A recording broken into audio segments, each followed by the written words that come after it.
Você já parou para pensar que o lar não é feito de tijolos e cimento, mas de memória e tempo?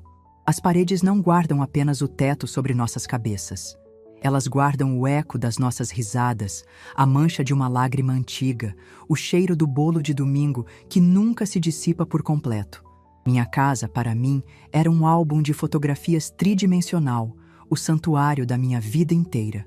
Eu descobri, da forma mais brutal, que para alguns ela era apenas um ativo imobiliário, um obstáculo entre a ganância e a herança. Meu nome é Lídia, tenho 78 anos, e por mais de 5 décadas, cada tábua de assoalho e cada roseira do meu jardim foram testemunhas do meu amor. Um amor que, eu acreditava, seria o meu legado. Mas a traição, quando vem, não respeita a santidade de um legado.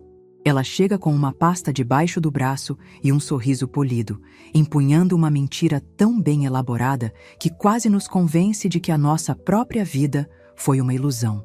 E a minha chegou numa tarde ensolarada de quinta-feira, pelas mãos da única pessoa no mundo que eu acreditava ser incapaz de me ferir. Meu neto, Gustavo. A história desta casa e a minha começa com Heitor, meu falecido marido. Heitor era um homem de mãos grandes e calejadas, um mestre de obras que via poesia na argamassa e sonhava com alicerces. Nosso amor começou jovem, pobre e cheio de uma ambição que não era de riqueza, mas de estabilidade. Nosso maior sonho não era viajar o mundo ou comprar carros de luxo. Era ter um pedaço de chão para chamar de nosso, um lugar para fincar raízes e ver nossa família crescer. Compramos este terreno num bairro que mal existia no mapa, um lugar de ruas de terra e promessas. Foram anos de uma economia feroz. Eu trabalhava como costureira para uma fábrica durante o dia, e à noite emendava com trabalhos particulares, meus dedos furados de agulha, a luz do abajur forçando minha vista até a madrugada. Heitor fazia horas extras, pegava trabalhos nos fins de semana, seu corpo forte e resiliente parecendo incansável. Cada tijolo desta casa foi comprado com o dinheiro do nosso suor, e cada tijolo foi assentado pelas mãos de Heitor. Lembro-me das noites de sábado, exaustos, sentados no que seria a nossa futura sala, ainda sem reboco, comendo pão com mortadela e sonhando em voz alta. "Aqui, Lídia", ele dizia, apontando para um canto escuro. "Vai ser a poltrona onde você vai ler seus livros. E aqui, perto da janela, vamos colocar um vaso com as suas gérberas favoritas." Ele não estava apenas construindo uma casa, estava construindo o cenário da nossa felicidade. E quando nosso único filho, Ricardo, nasceu, a casa se encheu de um novo propósito. Os ecos das nossas risadas foram substituídos pelo choro de um bebê, e depois, pelo som de pezinhos correndo pelo corredor. Ricardo, o pai de Gustavo, herdou os sonhos de Heitor, mas não a sua praticidade. Era um homem bom, de coração generoso, mas com uma alma de artista que o tornava um desastre com as finanças. Casou-se cedo com Marta, uma mulher tão sonhadora quanto ele, e juntos eles flutuavam pela vida, sempre com grandes ideias e poucos resultados. Quando Gustavo nasceu, foi como se o ciclo recomeçasse, mas desta vez, Ricardo e Marta, imersos em seus projetos que nunca decolavam, não tinham o alicerce que eu e Heitor havíamos construído. E, naturalmente, a responsabilidade de criar o menino recaiu sobre nós. Gustavo se tornou o sol da nossa casa. Era eu quem o levava e buscava na escola. Era Heitor quem o ensinava a chutar uma bola no nosso quintal. As noites mal dormidas por causa de suas febres eram minhas. As tardes de domingo construindo pipas eram de Heitor. Seus pais apareciam nos fins de semana, como visitas queridas, trazendo um presente e muitas promessas, e partiam no domingo à noite, deixando o filho para ser criado pelo amor sólido e constante dos avós. Eu não me importava. Amava aquele menino com uma ferocidade que me surpreendia. Via nele a bondade de Heitor e uma inteligência que me enchia de orgulho. Cada centavo que eu podia economizar era para ele, para um livro novo, para uma aula de inglês, para o tênis de marca que todos os seus amigos tinham. O tempo, esse escultor implacável, passou. Gustavo se tornou um jovem brilhante. Entrou para a faculdade de Direito, um orgulho que quase fez o coração de Heitor explodir. E então, a vida nos apresentou a sua fatura mais cruel. A força de Heitor, que eu acreditava ser infinita, começou a se esvair. Um câncer agressivo, um diagnóstico que nos roubou o chão. Foram 6 meses de uma luta silenciosa e digna. E foi nesse período, 20 anos atrás, que o segredo foi plantado. Numa noite, quando a casa estava em silêncio e apenas o som da sua respiração fraca preenchia o quarto, Heitor me pediu para pegar a pasta preta no fundo do seu armário. Suas mãos tremiam, mas seus olhos estavam límpidos, assustadoramente lúcidos. Lídia, meu amor, ele começou, a voz um sussurro rouco. Eu preciso que você me prometa uma coisa. Ele abriu a pasta. Dentro havia 2 envelopes. Este aqui, disse ele, apontando para o primeiro, é o nosso testamento antigo. O que todos esperam. Deixa a casa para o Ricardo, nosso filho, como é o costume. Mas o Ricardo, ele é um bom homem, mas não sabe cuidar do que tem. Ele vai vender esta casa no primeiro aperto, vai queimar o dinheiro em algum sonho furado, e você, meu amor, você vai ficar sem o seu porto seguro. Meu coração se apertou. Ele estava se despedindo e estava preocupado comigo. Não diga isso, Heitor, comecei, mas ele me silenciou com um olhar. Escute, eu chamei o doutor Arruda, nosso advogado, aqui na semana passada. Fizemos um novo testamento. Ele me entregou o segundo envelope, lacrado. Este é o verdadeiro.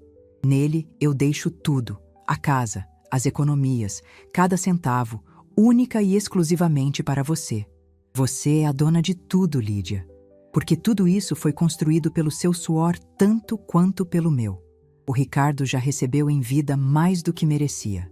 Ele segurou minha mão com a pouca força que lhe restava. Eu quero que você me prometa que vai guardar este envelope. Guarde-o como o maior segredo da sua vida. Deixe que eles acreditem no testamento antigo. Deixe o Ricardo pensar que é o herdeiro.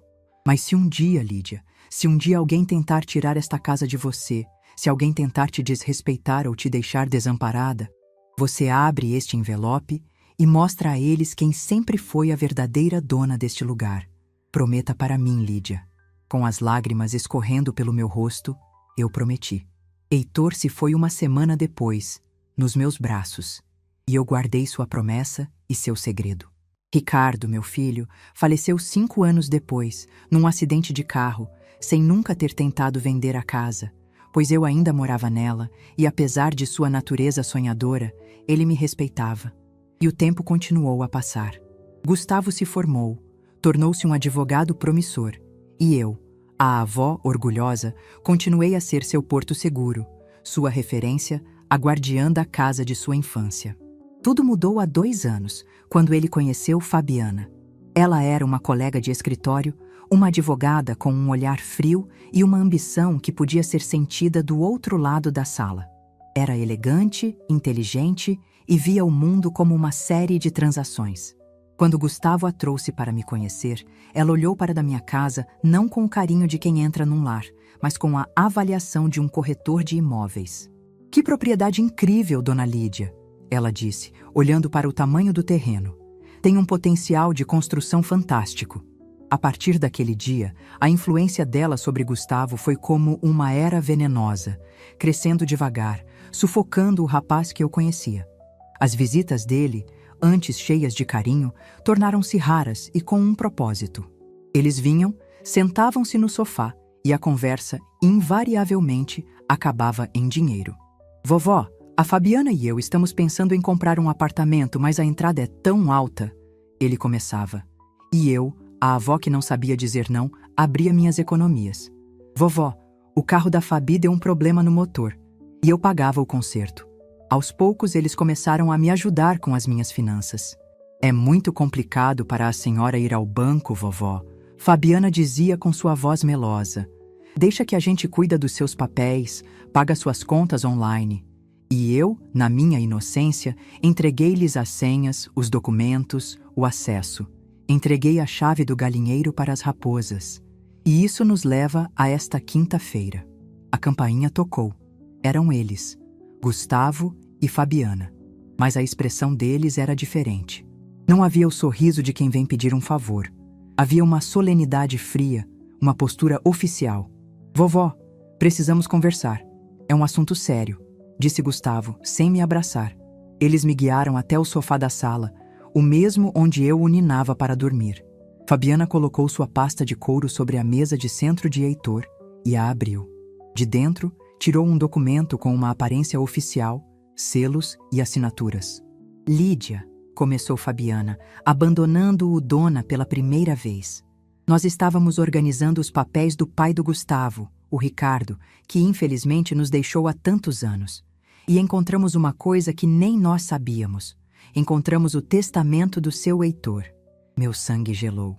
O testamento antigo. Como você sabe, ela continuou, Heitor deixou esta casa para o seu único filho, Ricardo. E Ricardo, em seu próprio testamento, deixou todos os seus bens para o seu único filho, Gustavo. O que significa legalmente que o Gustavo é o proprietário desta casa. As palavras dela eram como marteladas, pregando um caixão ao meu redor. Olhei para Gustavo, buscando um desmentido, um pingo de compaixão em seus olhos. Não encontrei nada. Ele olhava para um ponto fixo na parede, o rosto uma máscara de determinação ensaiada. Mas esta é a minha casa. Gaguejei. Eu moro aqui há mais de 50 anos. E nós somos muito gratos por você ter cuidado dela por todo esse tempo, vovó, disse Gustavo, finalmente olhando para mim, a voz sem emoção. Mas agora as coisas precisam mudar. A Fabiana e eu vamos nos casar. E queremos começar a nossa vida aqui, na casa que o meu avô construiu para a nossa família. Mas e eu? Minha voz era um fio. Não se preocupe, Lídia. Nós já pensamos em tudo, disse Fabiana, com o sorriso de uma carrasca. Encontramos um lugar excelente para a senhora. A Casa de Repouso Bem Viver. É um lugar adorável, com enfermagem 24 horas, atividades, outras pessoas da sua idade. A senhora será muito bem cuidada. Um asilo? A palavra saiu rasgando minha garganta. Um residencial para idosos, vovó. É o termo moderno, corrigiu Gustavo. Fabiana se levantou, o gesto final de desdém. Nós sabemos que é um choque. Por isso, para facilitar a transição, já trouxemos algumas caixas. Vamos te ajudar a empacotar seus pertences pessoais. O carro do residencial vem te buscar em 2 horas. Ela apontou para a porta, onde eu vi pela primeira vez uma pilha de caixas de papelão vazias. Eles não vieram conversar. Eles vieram executar uma sentença. Meu neto. O menino para quem eu dera minha juventude, meu dinheiro, meu amor incondicional, estava ali, expulsando-me da minha própria casa, do santuário construído por seu avô, para me despachar para um asilo. O choque foi tão intenso, tão paralisante, que não consegui gritar. Não consegui chorar. Fiquei apenas sentada, petrificada, enquanto eles começavam a abrir as caixas, o som do papelão rasgando, sendo o som do meu mundo se partindo. Fabiana caminhou até a estante e pegou o meu porta-retrato favorito. Eu e Heitor, jovens, sorrindo, no dia em que terminamos o telhado da casa. Isso aqui você pode levar, é uma boa lembrança, ela disse, com uma generosidade cruel. E foi naquele instante, ao ver a foto do meu Heitor nas mãos daquela mulher, que a promessa que eu lhe fiz 20 anos atrás voltou à minha mente, não como uma memória triste, mas como um trovão. Se um dia alguém tentar tirar esta casa de você... A névoa do choque começou a se dissipar, substituída por uma fúria fria, uma clareza de diamante. Eles achavam que estavam no controle. Eles tinham o seu papel, a sua mentira. Mas a verdade lacrada com o último suspiro do meu marido, estava guardada no fundo do meu guarda-roupa, esperando por este exato momento. Levantei-me do sofá. Minhas pernas, antes trêmulas, agora estavam firmes como os alicerces que Heitor construiu. Eles pararam o que estavam fazendo, surpresos com meu movimento súbito. Sentem-se, eu disse. Minha voz não era a da avó Lídia. Era a voz de uma mulher que eles não conheciam. Uma voz que não pedia, ordenava. Confusos, eles obedeceram. Fabiana me olhou com irritação. Gustavo com um pingo de medo. Vocês me mostraram um documento, continuei, caminhando lentamente em direção ao meu quarto. Agora, eu vou mostrar um a vocês. Deixei-os sozinhos na sala, no meio das caixas vazias que simbolizavam o fim da minha vida. Mal sabiam eles que aquelas caixas, em breve, seriam para eles. Eu não ia para um asilo. Eu estava indo para a guerra. E a minha primeira e única arma, o testamento real, estava prestes a ser disparada. O capítulo da avó Lídia estava longe de terminar. Na verdade, ele estava apenas começando. O silêncio que deixei para trás, ao fechar a porta do meu quarto, não era de paz. Era o silêncio denso e elétrico que precede uma tempestade, cheio da arrogância de quem acredita já ter vencido a batalha. Do outro lado da porta, na minha sala, meu neto e sua noiva estavam reorganizando o meu futuro, empacotando a minha vida em caixas de papelão, alheios ao fato de que o passado, um passado que eles nunca se deram ao trabalho de conhecer, estava prestes a se levantar para reivindicar o presente. Caminhei até o meu velho guarda-roupa de embuia, o móvel robusto que Heitor e eu compramos em nosso primeiro aniversário de casamento. O cheiro de cedro e de tempo me envolveu como um abraço. No fundo, debaixo de uma pilha de toalhas de linho bordadas pela minha mãe, estava a caixa de madeira escura que guardava os verdadeiros tesouros da minha vida. Não joias ou dinheiro, mas memórias e promessas. Minhas mãos não tremiam mais. Havia uma precisão fria em meus movimentos, a precisão de uma cirurgiã prestes a realizar um procedimento delicado, mas necessário. Lá estava ele. O envelope pardo, amarelado pelo tempo, com o nome de Heitor escrito no remetente, com sua caligrafia forte e inclinada.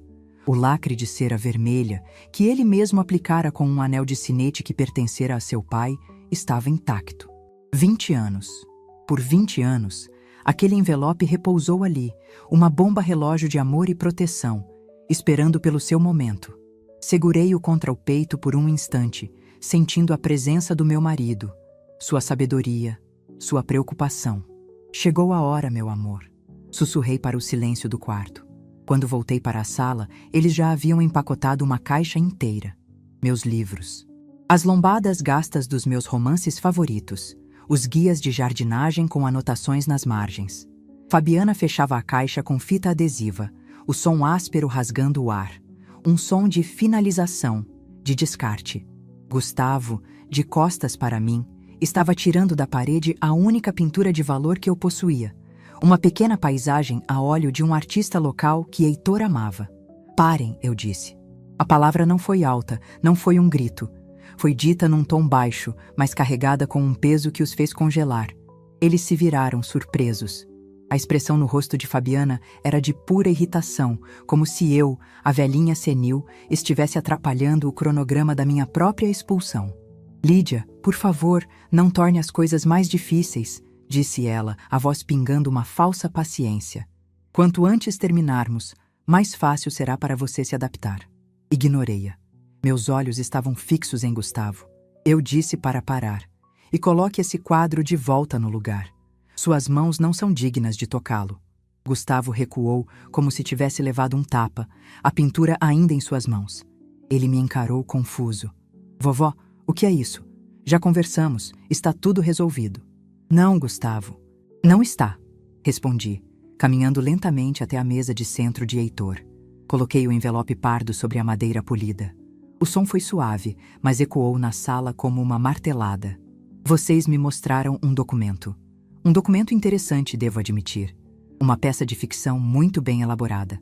Agora, eu vou lhes mostrar um fato. Fabiana se aproximou, os braços cruzados, um sorriso de escárnio em seus lábios. Ah, por favor, Lídia, o que é isso? Uma carta de amor antiga? Guarde suas recordações para a caixa de pertences pessoais. Estamos tentando ser eficientes aqui. Isto, eu disse, rompendo o lacre de cera vermelha com a unha do meu polegar. É a última vontade de um homem honesto. Algo que, receio, vocês dois não saberiam reconhecer. Tirei de dentro do envelope 2 folhas de papel ao maço, datilografadas, com o timbre do escritório de advocacia Arruda em Filhos no topo. A assinatura de Heitor no final de cada página era inconfundível. Forte, decidida. Ao lado, as assinaturas de 2 testemunhas e o reconhecimento de firma do cartório, com um selo que a luz do sol fazia brilhar. O que é isso? Gaguejou Gustavo, largando o quadro sobre o sofá. É o testamento de seu avô, o verdadeiro, respondi, deslizando os papéis pela mesa até eles. Fabiana foi a primeira a pegá-los. Seus olhos de advogada percorreram as linhas rapidamente, seu rosto passando por um caleidoscópio de emoções. Curiosidade, desdém, confusão e, finalmente, um pânico mal disfarçado. "Isso é ridículo!" ela explodiu, jogando os papéis de volta na mesa. "É falso! Uma falsificação grosseira! Onde você arrumou isso? Fez na gráfica da esquina?" "Engraçado você falar em falsificação, Fabiana", eu disse, a calma na minha voz a desarmando completamente. "O documento de vocês, aquele que o Gustavo me mostrou, a assinatura do Heitor está quase perfeita. Mas vocês cometeram um erro de amador. Heitor, depois de um acidente na oficina que machucou seu pulso direito, passou a assinar o O do seu nome com um pequeno laço por dentro. Um hábito que ele adquiriu e nunca mais perdeu. A assinatura no documento de vocês não tem esse laço. A minha." Eu apontei para o papel sobre a mesa. "Tem." O rosto de Gustavo ficou branco como cera. Eu via a memória lutando para vir à tona em seus olhos, talvez de alguma carta que o avô lhe escrevera. "Isso não prova nada", retrucou Fabiana, mas sua voz havia perdido a convicção. "Isso é uma farsa, e nós vamos provar na justiça. Por favor, fiquem à vontade", incentivei-a. "O testamento que vocês têm em mãos foi redigido pelo Dr. Aníbal Arruda, na época o mais respeitado advogado da cidade. Ele já é falecido, mas seu filho, o Dr. Aníbal Arruda Júnior, dirige o escritório até hoje. As testemunhas, Sr. Joaquim da padaria e Dona Elvira da farmácia, também já se foram, mas suas assinaturas são públicas. E o mais importante, o documento foi registrado no 3º cartório de notas desta cidade, livro 27, folha 83, no dia 15 de maio de 2005. Sugiro que liguem para o cartório, ou melhor, para o seu advogado. Ele certamente saberá como verificar a autenticidade de um documento público. Cada detalhe, cada nome, cada número que eu recitava de cor era um prego no caixão da mentira deles. Eu não era uma velhinha confusa. Eu era a guardiã de uma verdade irrefutável. Gustavo finalmente pareceu entender a dimensão do que estava acontecendo. Ele se sentou no braço do sofá, a cabeça entre as mãos. "Vovó, eu não entendo. Por que você nunca disse nada?" "Porque seu avô me fez prometer", respondi, minha voz suavizando um pouco, mas sem perder a firmeza. Ele conhecia o coração do seu pai e temia que ele perdesse esta casa. E ele temia, Gustavo, que um dia a ambição de outros pudesse te levar para um caminho escuro. Ele não queria te deserdar. Ele queria me proteger. Ele me deu a chave do cofre e me disse para usá-la apenas se a fortaleza estivesse sob ataque. E hoje, eu olhei de Gustavo para Fabiana. A fortaleza foi atacada. Fez-se um silêncio pesado na sala. Um silêncio de derrota. "Peguem as suas caixas", eu disse, retomando meu tom de comando. "As caixas vazias e saiam da minha casa." Você não pode fazer isso", disse Fabiana, a voz um fio de desespero. "Nós não temos para onde ir. Nós vendemos o nosso apartamento para dar a entrada na construção da nossa nova casa, contando com a venda desta. Isso, Fabiana, é o que eu chamo de um problema de planejamento financeiro. Algo que uma advogada ambiciosa como você deveria ter previsto. A casa é minha. E a minha decisão é final. Saiam." Gustavo se levantou, o rosto banhado em lágrimas de vergonha e choque. "Vovó, me perdoa. Perdão, Gustavo. O perdão é uma palavra que precisa ser conquistada. E você hoje está muito longe de merecê-la." Eu o cortei. "Você não apenas concordou em me expulsar da minha casa. Você estava disposto a me trancar num asilo, a me declarar incapaz para roubar o que é meu. Você cuspiu na memória do seu avô e no amor que eu te dei por toda a minha vida. Agora, saia." Apontei para a porta. Fabiana, vendo que o jogo estava perdido, agarrou a bolsa e a pasta com o testamento falso e marchou em direção à saída, lançando-me um olhar de puro ódio. Gustavo hesitou, o corpo curvado pela vergonha. "Saia, Gustavo", repeti, a voz gélida. Ele me deu uma última olhada de uma criança perdida e seguiu a noiva para fora da minha casa. Fechei a porta e, pela primeira vez em 50 anos, girei a chave na fechadura, trancando-a por dentro. Apoiei a testa na madeira fria. O som do carro deles cantando pneu na rua, sendo a trilha sonora do meu alívio. Eu estava sozinha. E pela primeira vez em muito tempo, a solidão não era sinônimo de abandono, mas de soberania. Caminhei pela minha casa, agora um campo de batalha recém-pacificado. A caixa de livros aberta no meio da sala, o quadro encostado no sofá. Eu não sentia triunfo. O que eu sentia era uma dor profunda, a dor de um membro amputado. O neto que eu amava, o menino cujos joelhos eu limpei e cujas histórias eu ouvi, havia sido amputado da minha vida naquele dia. E a dor da perda era real, mesmo que a cirurgia tivesse sido necessária para salvar o resto do corpo. Passei o resto da tarde sentada na poltrona de Heitor, apenas respirando. O sol da tarde entrava pela janela, iluminando as partículas de poeira que dançavam no ar. A casa estava quieta, guardando seu próprio fôlego. Eu me permiti chorar. Não as lágrimas de uma vítima, mas as lágrimas de luto de uma guerreira. Luto pelo que perdi, mas também um choro de alívio pela força que encontrei. A noite caiu, e com ela, uma nova clareza. A batalha imediata estava ganha, mas a guerra pela minha paz e segurança estava apenas começando. Eles não desistiriam facilmente. Fabiana era uma víbora, e eu sabia que ela tentaria encontrar uma brecha, um outro caminho para atacar. Eu precisava me fortalecer, não apenas com a verdade de um pedaço de papel, mas com o poder da lei. Na manhã seguinte, acordei com uma resolução que me surpreendeu. O medo havia dado lugar a um senso de propósito. Fui até o velho fichário de Heitor, onde ele guardava os contatos importantes. Lá estava, num cartão amarelado pelo tempo. Arruda em Filhos, Advocacia. O número, é claro, estava desatualizado, mas o nome era o suficiente. Uma busca rápida na lista telefônica, sim, eu ainda usava uma, me deu o novo número. Disquei com as mãos firmes. Escritório Arruda, bom dia, atendeu uma voz jovem e profissional. Bom dia, meu nome é Lídia Soares. Eu gostaria de marcar uma consulta com o Dr. Aníbal Arruda Júnior. Fui cliente do pai dele há muitos anos. Só um momento, senhora. A espera foi curta. Doutor, Arruda tem um horário na próxima terça-feira, às 10 da manhã. Estaria bom para a senhora? Estará perfeito, respondi, anotando o endereço. Ao desligar, senti um peso sair dos meus ombros. Eu não estava mais apenas reagindo. Estava construindo minha defesa, montando meu exército. O primeiro contra-ataque deles veio no sábado, 2 dias depois da expulsão fracassada. Meu celular, um aparelho simples que Gustavo havia me dado e configurado, vibrou com uma mensagem. Era dele. Vovó, o que foi aquilo? A Fabiana e eu estamos arrasados. O advogado dela disse que esse seu testamento é muito suspeito e provavelmente não tem validade. Nós precisamos conversar, nos acertar. Você não pode jogar fora uma vida inteira de amor por causa de um mal-entendido. Eu te amo.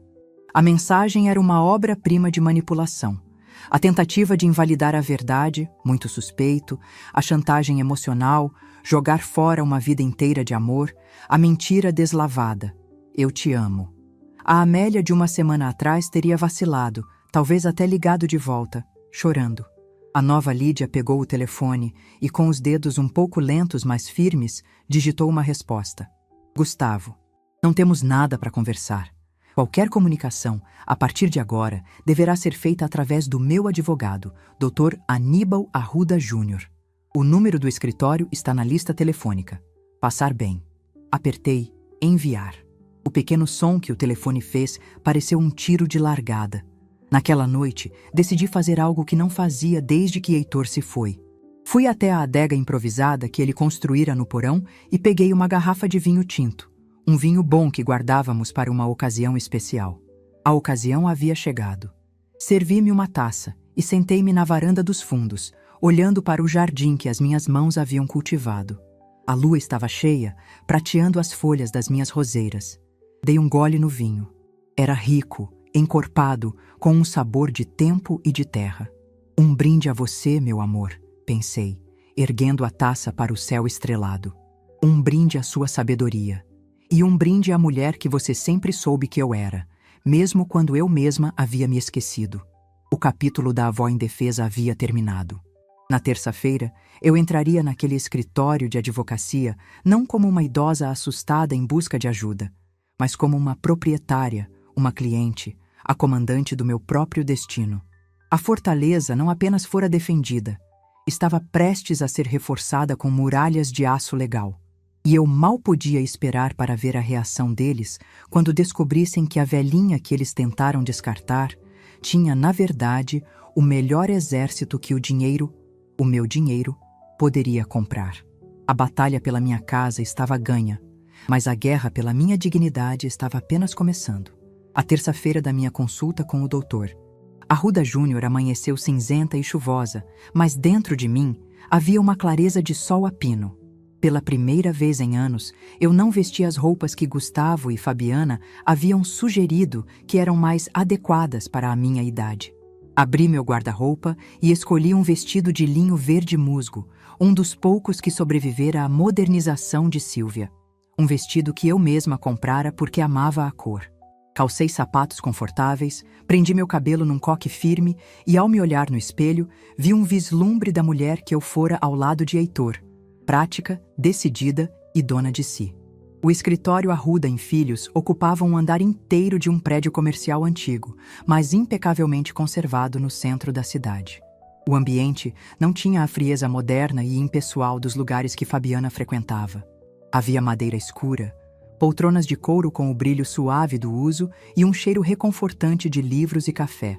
Era um lugar que inspirava confiança, não intimidação.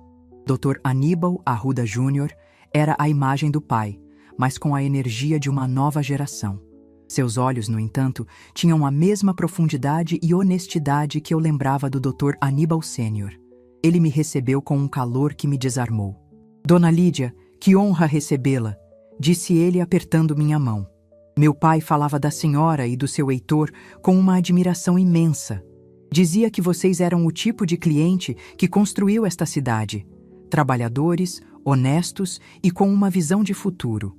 Aquelas palavras foram o primeiro bálsamo na minha ferida.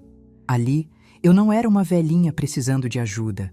Eu era a herdeira de um legado de respeito. Sentei-me à sua frente e, com a mesma precisão com que recitei os dados do testamento para Fabiana, eu contei a ele toda a história.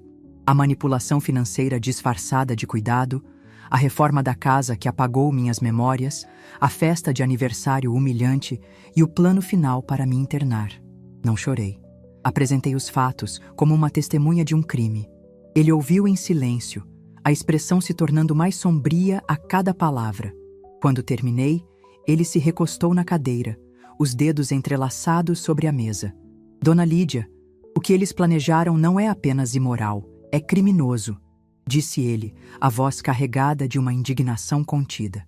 Coação de idoso, tentativa de estelionato, falsidade ideológica, a lista é longa. A boa notícia é que eles foram arrogantes e amadores. E nós vamos usar essa arrogância contra eles. Naquela sala, traçamos nosso plano de guerra. Era muito mais do que apenas validar o testamento. Dr. Arruda era um estrategista. Primeiro passo, Dona Lídia. Segurança total. Hoje mesmo, a senhora vai ligar para um chaveiro de confiança e trocar todas as fechaduras da sua casa, inclusive do portão. Sua casa é a sua fortaleza e ninguém entra nela sem a sua permissão explícita. A ideia me deu um calafrio de poder. Segundo passo, controle financeiro absoluto. Amanhã irei com a senhora ao banco. Vamos abrir uma nova conta em outra agência se necessário e transferir cada centavo dos seus investimentos. Revogaremos todas as procurações, cancelaremos todos os cartões e senhas antigas. Vamos cortar o suprimento de oxigênio financeiro deles de forma definitiva. Ele fez uma pausa, olhando para mim com seriedade. Terceiro e mais importante passo, a contraofensiva. Vou solicitar ao banco um extrato detalhado de todas as movimentações das suas contas nos últimos 5 anos, especialmente os gastos dos cartões suplementares e as transferências que eles fizeram para si mesmos. Vamos montar um dossiê. Cada real que eles usaram para além do que a senhora explicitamente autorizou como presente será cobrado, judicialmente, se necessário. Eles queriam seu dinheiro? Ótimo. Vamos mostrar a eles o que significa prestar contas. Saí daquele escritório sentindo-me 10 quilos mais leve. Eu tinha um plano. Eu tinha um general. A primeira coisa que fiz ao chegar em casa foi ligar para o chaveiro. Vê-lo trocar as fechaduras, entregando-me um novo molho de chaves que só eu possuía, foi um dos atos mais libertadores da minha vida. O som da nova chave girando na fechadura foi o som da minha independência. No dia seguinte, no banco, a presença do Dr. Arruda ao meu lado mudou tudo. O gerente, que antes me tratava com uma condescendência paternalista, agora se dirigia a mim com o máximo respeito, chamando-me de senhora e explicando cada procedimento com clareza. Em 2 horas, minha vida financeira foi completamente blindada. O império que eu e Heitor construímos estava de volta, seguro, sob o meu único e exclusivo comando. Com a fortaleza segura, uma nova e estranha pergunta surgiu na minha mente. O que eu faria agora com toda essa liberdade? A resposta veio de forma inesperada. Numa tarde, enquanto limpava um antigo baú de Heitor, encontrei suas velhas ferramentas de jardinagem e um caderno com anotações sobre roseiras. Heitor amava rosas, mas depois que ele se foi, a dor era tanta que deixei seu roseiral morrer. Naquele momento, decidi que era hora de trazê-lo de volta à vida. Comecei a frequentar uma floricultura local, aprendendo sobre adubos, podas e enxertos. Foi lá que conheci Celeste, uma senhora de 80 anos com um chapéu de palha e um humor contagiante. Ela era a presidente do Clube das Mãos na Terra, um grupo de jardinagem do nosso bairro. "Menina, você tem jeito para a coisa", ela me disse, vendo a forma como eu cuidava de uma muda. "Por que não se junta a nós? Nos encontramos toda quarta-feira. A única regra é que é proibido falar de doenças. Só falamos de flores, de vida e, claro, da incompetência dos nossos filhos."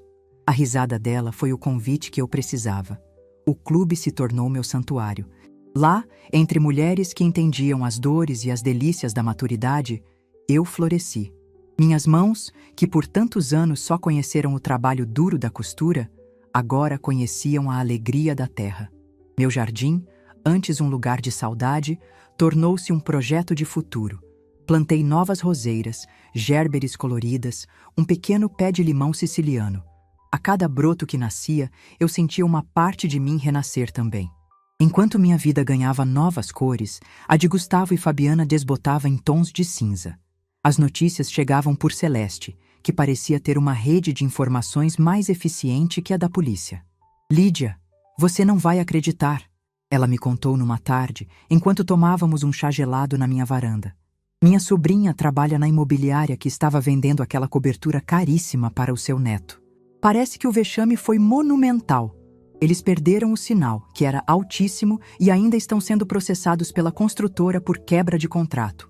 Dizem que a tal Fabiana está um poço de nervos, que os dois não param de brigar." Eu ouvi as notícias sem alegria, mas com um senso de inevitabilidade. Eram as leis da física aplicadas à vida. Para toda ação, há uma reação. Eles haviam semeado ventos de ganância, e agora colhiam a tempestade das consequências. O teste final da minha nova força veio cerca de 2 meses depois. Era uma quarta-feira, e eu voltava da reunião do clube de jardinagem, feliz, com as mãos sujas de terra e uma muda de orquídea rara que Celeste me dera. Ao me aproximar do meu portão, vi-o. Gustavo. Ele estava sentado na calçada, a cabeça entre as mãos, a imagem da desolação. Meu coração deu um salto. A avó dentro de mim, aquela figura quase mitológica programada para socorrer, quis correr, abraçá-lo, perguntar o que havia de errado. Mas a nova Lídia, a mulher que agora comandava a fortaleza, assumiu o controle. Parei a uma distância segura. Ele levantou a cabeça ao ouvir meus passos. O homem à minha frente era um estranho. Estava magro, pálido, com olheiras fundas. A roupa, embora ainda de boa qualidade, estava amassada. A arrogância havia sido lixada de seu rosto, deixando apenas a madeira crua da miséria. "Vovó", ele disse, a voz rouca. "Gustavo", respondi, meu tom neutro. Acredito que a instrução do meu advogado foi clara. Eu sei, mas eu não tenho mais para onde ir", ele disse, levantando-se. "A Fabiana, ela me deixou. Depois que perdemos o dinheiro do apartamento, depois que o processo começou, ela disse que não se casou comigo para viver uma vida de classe média. Ela fez as malas, voltou para a casa dos pais e o advogado dela já me mandou uma notificação. Ele deu um passo em minha direção, os olhos cheios de lágrimas. Vovó, eu perdi tudo.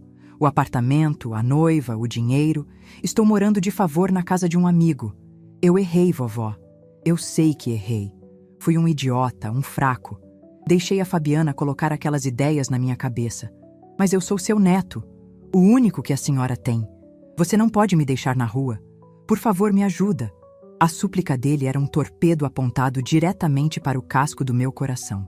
A antiga Lídia teria afundado, aberto os portões, oferecido abrigo, dinheiro, consolo. Teria assumido a culpa, de alguma forma.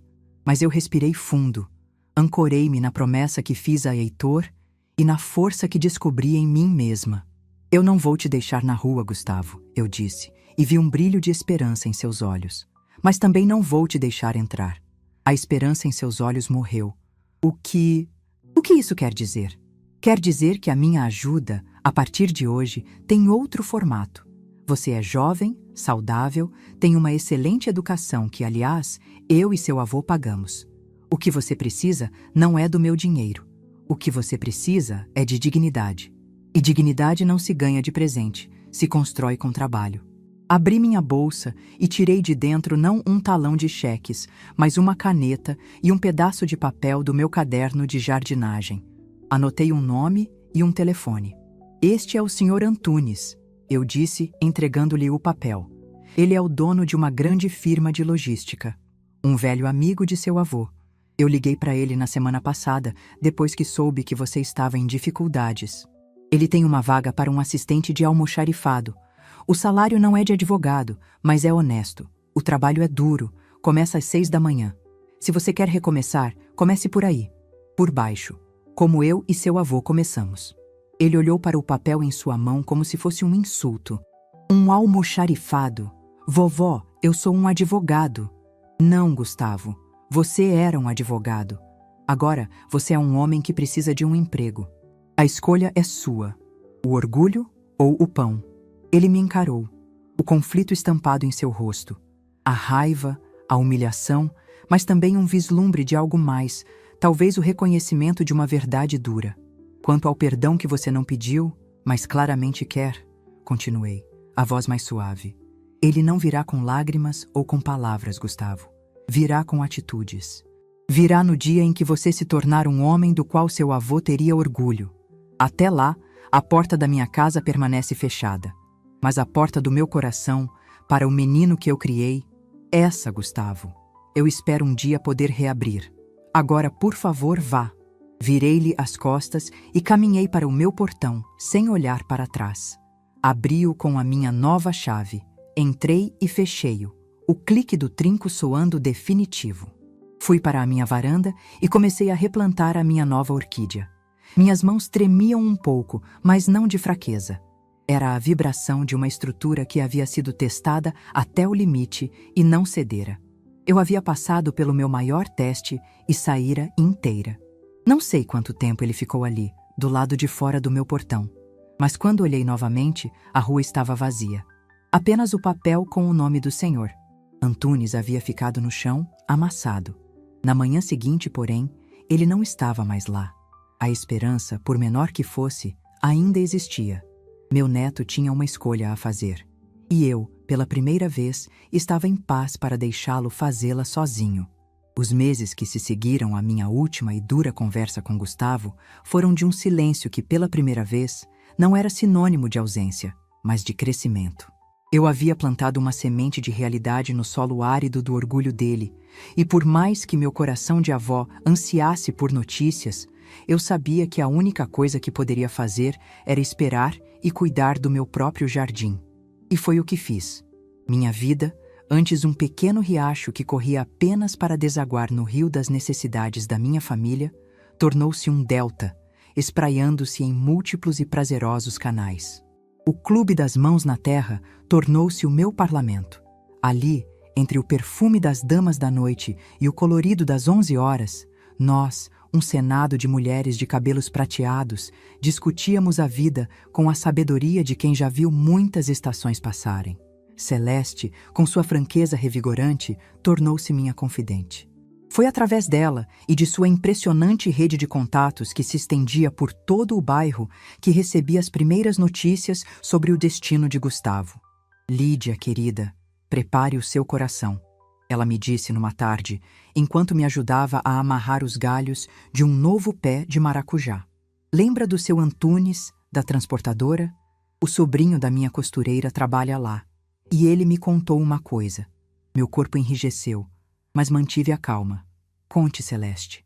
Seu neto, ele pegou o emprego, disse ela, e seus olhos brilhavam com uma mistura de surpresa e admiração. O rapaz está lá.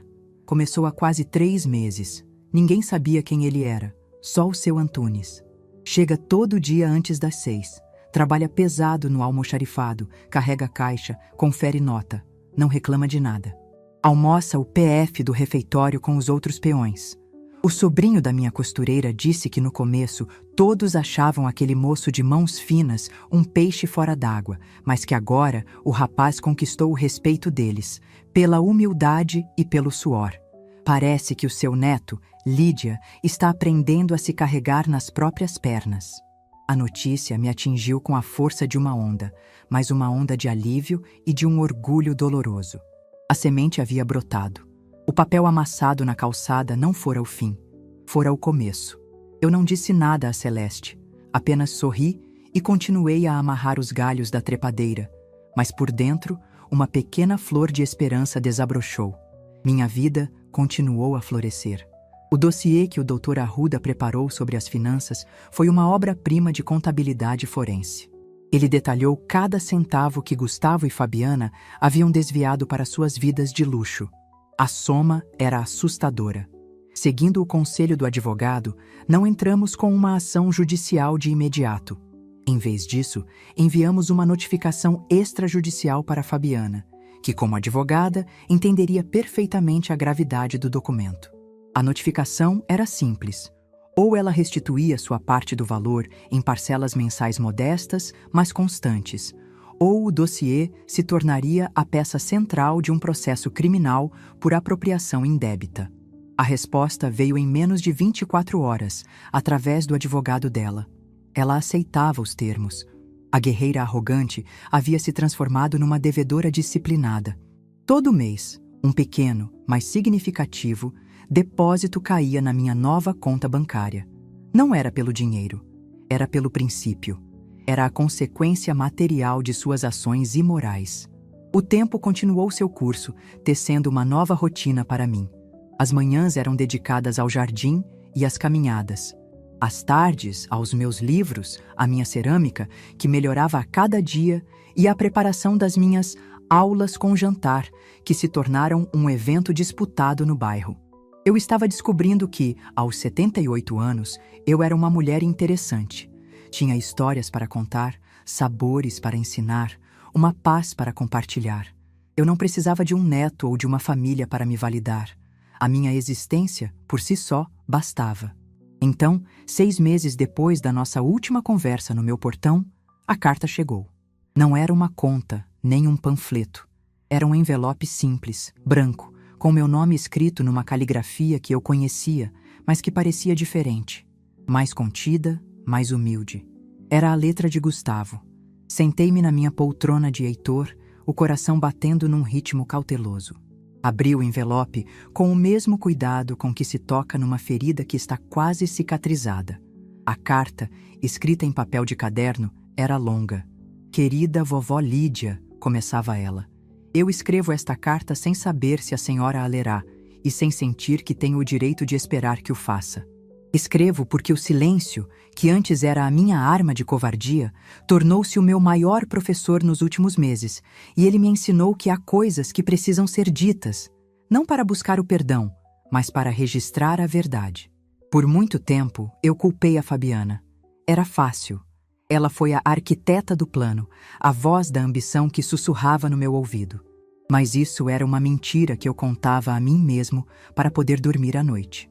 A verdade, vovó, é que a Fabiana apenas regou uma semente que já existia dentro de mim.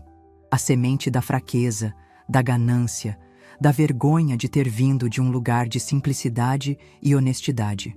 Ela me deu o mapa, mas fui eu quem escolheu seguir o caminho. Eu queria te contar sobre o meu novo trabalho. No começo, eu o odiei. Cada caixa que eu carregava, cada nota fiscal que eu conferia, parecia uma humilhação. Eu, um advogado, fazendo o trabalho de um peão. Mas então, algo estranho aconteceu. Eu comecei a observar os homens ao meu redor. Homens como o seu Antunes, como o avô. Homens que chegam cedo, trabalham duro, riem de piadas simples na hora do almoço e vão para casa no fim do dia com o cansaço honesto de quem ganhou o pão com as próprias mãos. E, pela primeira vez na minha vida adulta, eu senti vergonha, não do trabalho, mas de mim mesmo. Eu nunca havia ganhado o meu pão de verdade. Eu sempre comi do pão que a senhora e o vovô amassaram. O primeiro salário que recebi foi quase uma piada perto do que eu gastava num jantar com a Fabiana. Mas ao segurar aquele dinheiro, suado e merecido, eu senti um peso e um valor que eu nunca senti ao fazer uma transferência de milhares de reais da sua conta. Hoje, eu moro num quarto alugado nos fundos de uma casa. É pequeno, é simples, mas cada prego na parede, cada prato de comida, sou eu quem pago. E essa sensação, vovó, é a única coisa que me restou que se parece com dignidade. Eu não peço que a senhora me ajude. Eu não peço que a senhora me perdoe. O que eu fiz não tem conserto. Eu tentei te apagar da sua própria vida. Eu desonrei a memória do homem mais decente que já conheci, o meu avô. O que eu peço é algo muito mais simples e talvez mais difícil. Eu gostaria da chance de te ouvir. De sentar num lugar público, neutro, e apenas ouvir. Sobre o vovô, sobre a casa, sobre a mulher incrível que eu passei a vida inteira enxergando como uma facilidade e nunca como a fortaleza que a senhora é. No próximo sábado, às 15h, eu estarei sentado no primeiro banco à direita da entrada do Parque da Cidade, perto do Lago dos Patos. Se a senhora aparecer, ficarei em silêncio até que me dê permissão para falar. Se a senhora não aparecer, eu entenderei perfeitamente. Será o sinal de que a minha dívida é impagável. E eu não a incomodarei nunca mais. Dobrei a carta, as lágrimas turvando minha visão. A confissão era real, a dor era palpável, a humildade era desconcertante. Discuti o assunto com Celeste. "O que você acha?" perguntei. Ela me olhou por cima dos óculos de leitura. "Lídia, o perdão é um presente que a gente se dá para parar de carregar peso morto. Agora, a confiança não é presente, é salário. A gente paga por serviço prestado. Vá ao parque, ouça e veja se ele começou a prestar o serviço." No sábado, o sol da tarde era ameno. Às 15h, eu estava no Parque da Cidade. E ele estava lá, sentado no banco, exatamente como prometera. Ele não usava terno, mas uma calça jeans e uma camisa limpa e passada. Suas mãos, que eu vi de longe, não eram mais as mãos finas de um advogado. Eram as mãos de um homem que trabalha. Ele me viu chegando e se levantou de um salto, mas não deu um passo em minha direção. Apenas esperou, a postura tensa, respeitosa. Sentei-me na outra ponta do banco, deixando um espaço seguro entre nós. O silêncio se instalou, quebrado apenas pelo grasnar dos patos no lago. Ele cumpriu sua promessa. Não disse uma palavra. Apenas me olhava, esperando. "Eu li a sua carta", comecei, a voz calma. Ele apenas assentiu. "Eu acredito na sua dor, Gustavo, e acredito no seu arrependimento. Por isso, eu vou te dar a minha resposta." Respirei fundo. Aquele era o momento. As novas regras do jogo. Primeiro, sobre o perdão. "Eu te perdoo", eu disse, e vi seus ombros relaxarem, como se um peso de 100 quilos tivesse sido retirado deles. "Eu perdoo o menino que se perdeu na ambição de outros, mas perdoar não é esquecer. A memória do que você fez, da dor que me causou, sempre fará parte da nossa história. Ela será a cicatriz que nos lembrará de ter mais cuidado no futuro. Segundo, e mais importante, a nossa relação, se for para ser reconstruída, será sobre um novo alicerce. O dinheiro não fará mais parte dele. O meu patrimônio é meu. É a minha segurança, a minha paz, o fruto do meu trabalho e do seu avô. Ele não está mais disponível para resolver as suas crises, financiar os seus sonhos ou consertar os seus erros. A sua vida financeira é sua responsabilidade. E eu espero, sinceramente, que você sinta orgulho de cada centavo que ganhar, por mais difícil que seja. Terceiro, eu tenho a minha vida agora. Meus amigos, meu jardim, meus projetos. Você não é mais o centro dela. Você será bem-vindo a fazer parte da minha vida como meu neto, mas não como a minha única razão de viver. Se quiser me visitar, ligue antes. Se quiser conversar, estarei aqui para ouvir. Mas a minha vida não vai mais girar em torno da sua. Fiz uma última pausa, olhando para o lago. E por último, Gustavo, esta é a regra mais importante de todas. O respeito. Não a mim, não apenas. O respeito à memória de seu avô. O respeito a esta casa e a tudo o que ela significa. Se você quiser se reaproximar, terá que honrar o homem que ele foi. Com trabalho duro, com honestidade e, acima de tudo, com a decência de tratar as pessoas, especialmente as que te amam, com a dignidade que elas merecem. Terminei de falar. O parque parecia ter ficado em silêncio. Gustavo ficou me encarando, as lágrimas escorrendo livremente por seu rosto, mas ele não as enxugava. Eu entendo, vovó, ele disse, a voz embargada, mas firme. É mais do que eu mereço. É tudo justo. Eu vou honrar cada uma dessas regras, mesmo que leve o resto da minha vida. Não houve abraço. Não houve um final feliz de cinema. Apenas um aceno de cabeça. O reconhecimento mútuo de que o caminho à frente seria longo e difícil. Ele se levantou. Obrigado, vovó, por ter vindo. Vá em paz, meu filho, e construa a sua, respondi. Ele se virou e foi embora, caminhando devagar, mas com uma retidão nos ombros que eu não via há anos. Fiquei ali, sentada no banco, observando os patos nadarem em círculos no lago. A ferida, a mais profunda da minha vida, havia finalmente sido limpa e suturada. A cicatriz ficaria, mas a infecção da mágoa e do ressentimento fora curada. Voltei para casa sentindo uma paz que eu não sentia há 20 anos. A paz de ter honrado a promessa que fiz a Heitor. Eu não apenas protegi a fortaleza. Eu ensinei ao príncipe perdido que o verdadeiro valor de um reino não está no ouro guardado no cofre, mas na dignidade de quem o constrói, tijolo por tijolo. A rendição dele não fora para mim, fora para si mesmo. E essa era a única vitória que realmente importava. A vida, depois da tempestade, não volta a ser o que era. Ela se torna algo novo. O terreno, antes varrido pelo vento e pela chuva, agora está limpo, fértil, e a luz do sol que incide sobre ele parece ter um brilho diferente, mais nítido, mais verdadeiro. O ano que se seguiu à minha conversa no parque com Gustavo foi o ano em que aprendi a viver sob essa nova luz. A paz que eu havia conquistado não era um armistício frágil, mas um estado de ser soberano e inabalável. Minha casa, antes uma fortaleza que precisei defender, transformou-se no meu santuário. A estante de peroba, com as fotos de Heitor sorrindo em cada fase de nossa vida, tornou-se o altar da minha gratidão. A poltrona de couro virou meu trono, de onde eu lia, ouvia música clássica no rádio e observava o mundo passar pela janela. Não mais com medo, mas com a serena curiosidade de quem já não precisa fazer parte de tudo para se sentir completa. Minha rotina ganhou uma melodia própria, suave e previsível. As manhãs eram sagradas, dedicadas ao meu jardim. Falar com minhas rosas, sentir o cheiro da terra úmida, ver a vida brotar sob minhas mãos era a minha forma de oração. O clube das mãos na terra era a minha ágora, o meu senado.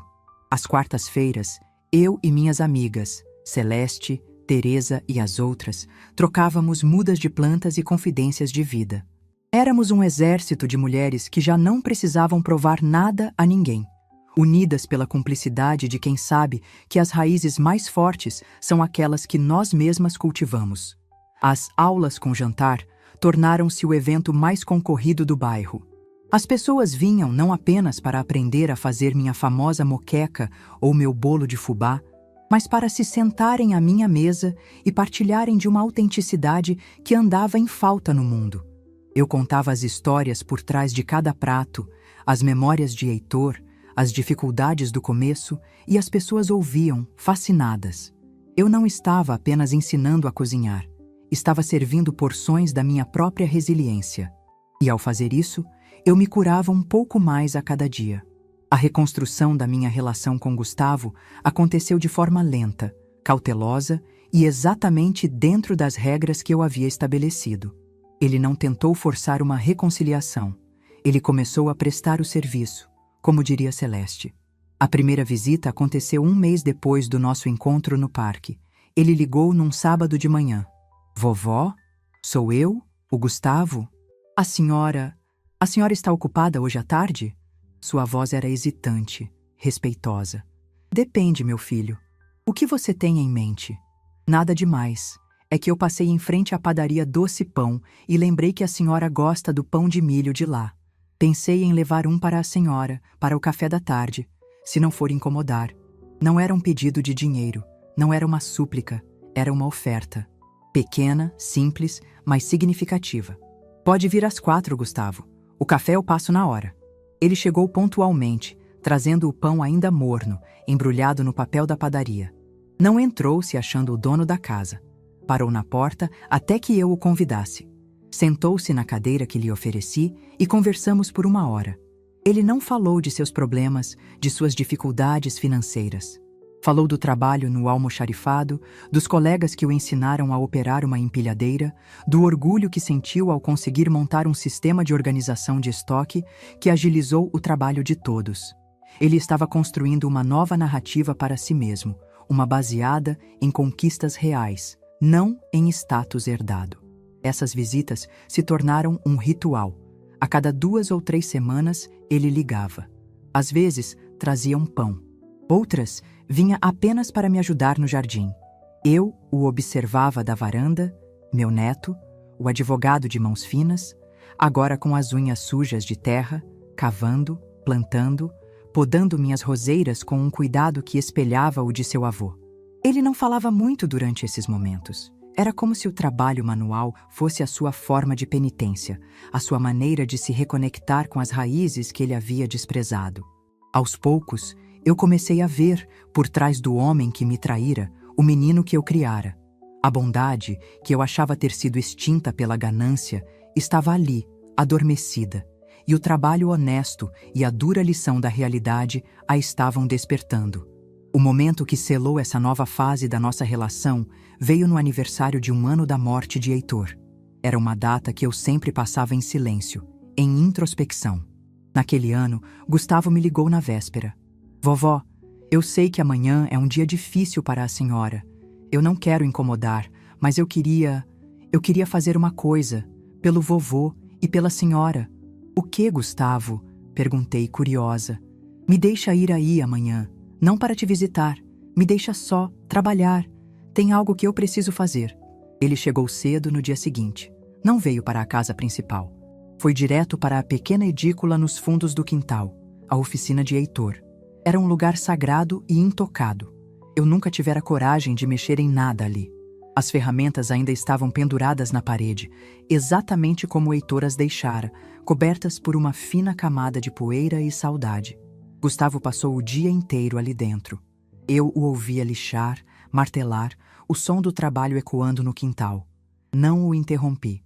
No final da tarde, ele apareceu na porta da minha cozinha, o rosto sujo de serragem, as mãos cheias de farpas, mas com um brilho nos olhos que eu não via desde sua infância. Vem ver, vovó. Eu o segui até a oficina. O cheiro de madeira lixada e de verniz preenchia o ar.